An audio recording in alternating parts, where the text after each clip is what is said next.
A parapraxia. As parapraxias são expressões simbólicas dos processos mentais que se processam durante algum tempo no psiquismo do sujeito, sem que este tivesse acesso consciente sobre os mesmos. É um pensamento inconsciente que se expressa rapidamente burlando a censura do ego.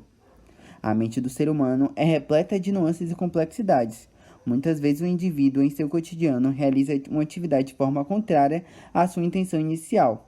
Ou seja, sua mente consciente assume a tarefa de realizar algo, porém seu inconsciente pula e assume o real desejo, aquele que está guardado, isto é uma parapraxia ou um ato falho.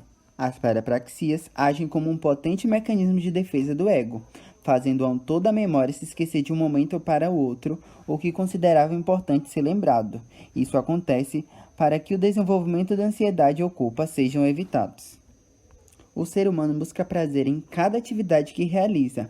Quando ele vai em direção desse prazer, pode criar mecanismos inconscientes para não ver ou não olhar determinadas questões.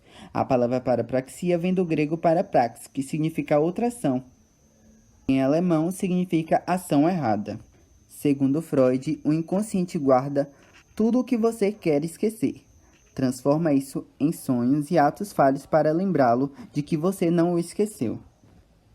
Ele entende as parapraxias como ocorrências em pessoas sadias e normais de fatos, como esquecimentos de palavras ou nomes que nos são normalmente familiares, esquecimento do que pretendíamos fazer, a incursão de lapsos de linguagem escrita, erros de leitura, colocações de coisas em lugares errados e a incapacidade de encontrar, perdas de objetos, enganos em assuntos que conhecemos muito bem e alguns gestos e movimentos habituais.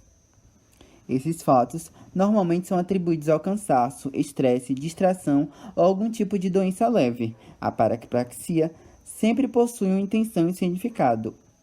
O motivo mais comum para reprimir a intenção é a necessidade de evitar o desprazer.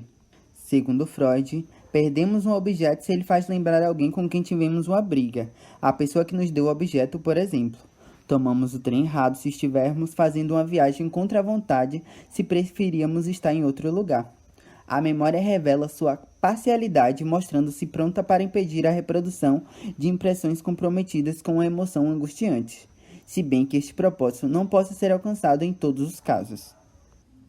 A charge na direita representa um senhor no caixa de um banco e se perguntando o que ele foi fazer naquele local. Esse é um exemplo de parapraxia. Também podemos esquecer o nome de uma pessoa contra quem não temos nenhuma objeção.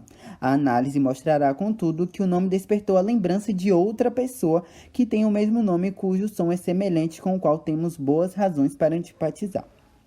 A coleção de objetos em lugares errados, via de regra, significa a intenção de livrar-se deles. Os estragos que uma pessoa causa aos seus próprios objetos, ostensivamente por acidentes, podem ter o sentido de tornar necessidade a aquisição de algo melhor, e assim por diante.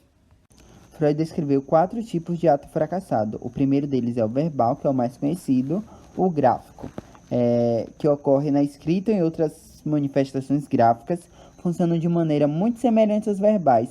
Assim, em muitos casos, eles podem ser explicados por uma diminuição no nível de atenção, bem como por outros fatores semelhantes. Tem o da compreensão auditiva e de leitura, que consiste em entender erroneamente algo que ouvimos ou lemos. É relativamente comum que isso aconteça no momento em que tememos que nosso interlocutor faça menção a um problema específico, mas também quando existe simplesmente um termo muito presente em nossa mente. O esquecimento simbólico, que é um tipo de ato fracassado que chama especificamente a atenção da psicologia.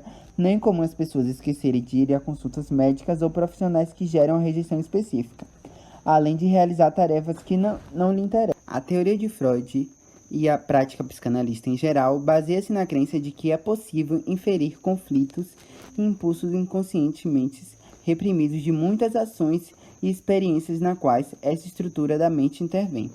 Não é provável que apenas os sonhos sejam estudados como manifestações do inconsciente.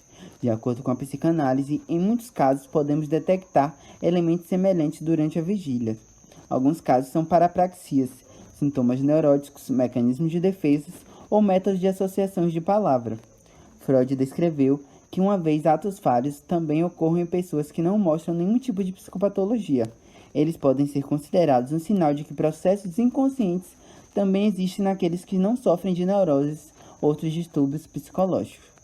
Embora, em algumas ocasiões, a hipótese psicanalista pareça correta, deve-se ter em mente que, frequentemente, esses tipos de erros podem ser devidos apenas a fatores como fadiga ou acaso.